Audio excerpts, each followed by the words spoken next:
How does it make you feel to have a group of middle-class white people take offence on your behalf? Yeah, I got a lot of experience in this one. Unfortunately,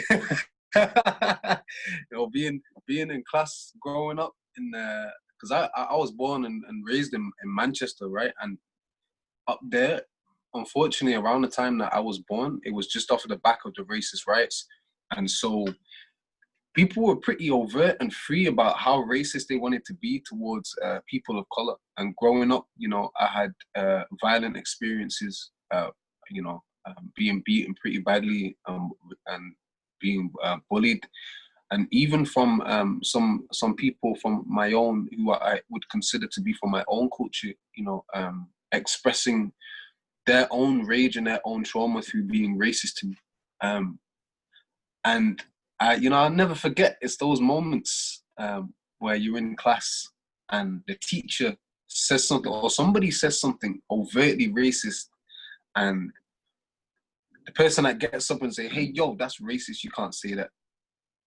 And 9 times out of 10, it typically tends to be middle-class white person. And,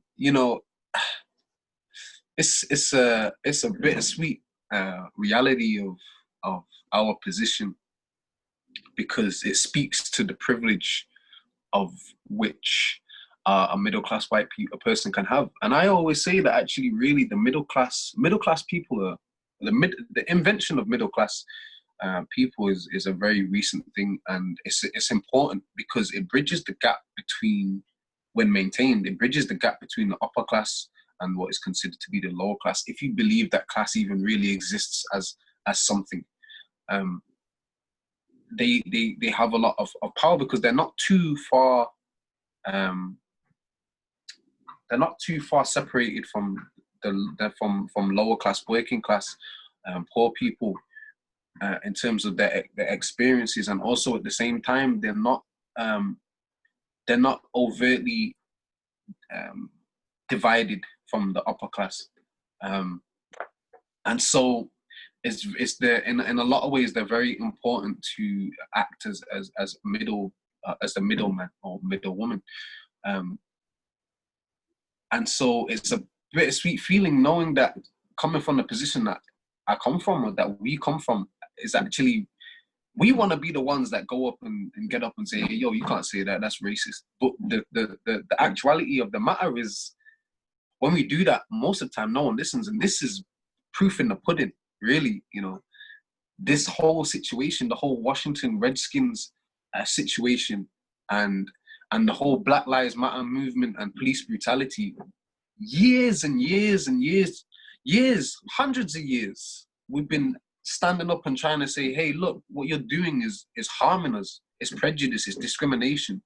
You're intentionally being hostile towards us because of the color of our skin, or our culture, or how long our hair is, or whatever, or the language that we speak." And yet it's taken this long for people to listen. But I can guarantee you that if somebody who's got a bit of money and whose complexion is a lot lighter than mine decides to say something, they're gonna listen. 100% they're gonna listen, because really, let's face it, in this society, economy is value, economy is worth. And if you're somebody that can make a statement through economy, you've got power.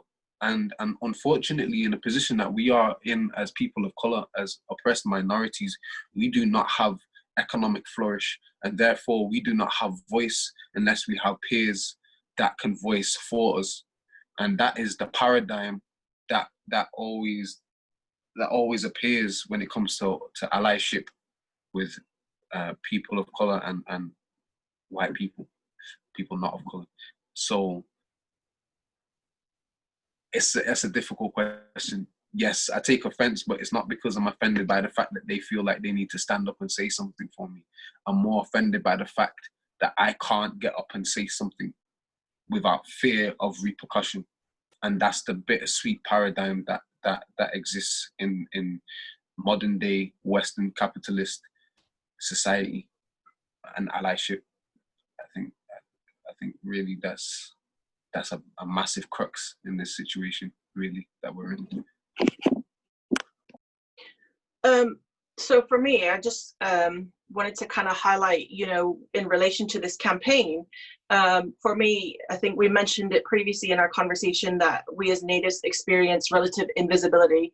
And this was coined by Crystal Echohawk's report in the, you know, people don't see us as being real and lived cultures, living people. And because we do have this invisibility, there's not a lot of representation in media. So when you think of us here in the United Kingdom, we experience even greater invisibility. So for me personally, I really rely on that, you know, on our allies, those that are, you know, opening up space and providing platforms for us, and who are actually passing the mic and are willing to stand in the background and allow our voices to be heard. Those are people that I choose to align with.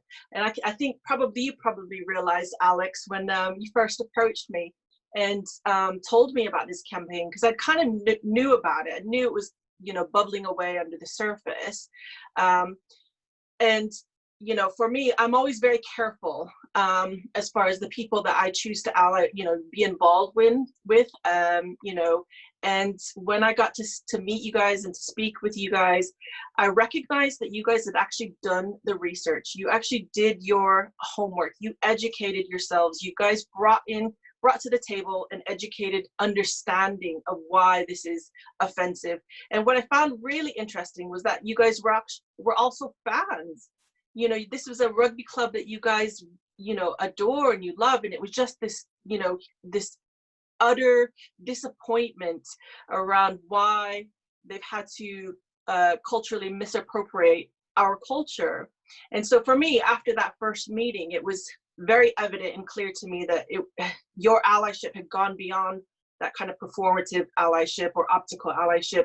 It was really a meaningful exchange where you were actually coming to the table and saying, look, we find this offensive as fans of Exeter Chiefs, and we want to highlight your voice. We want to highlight the Indigenous voices because we've done our homework. We understand what Indigenous voices are saying out there.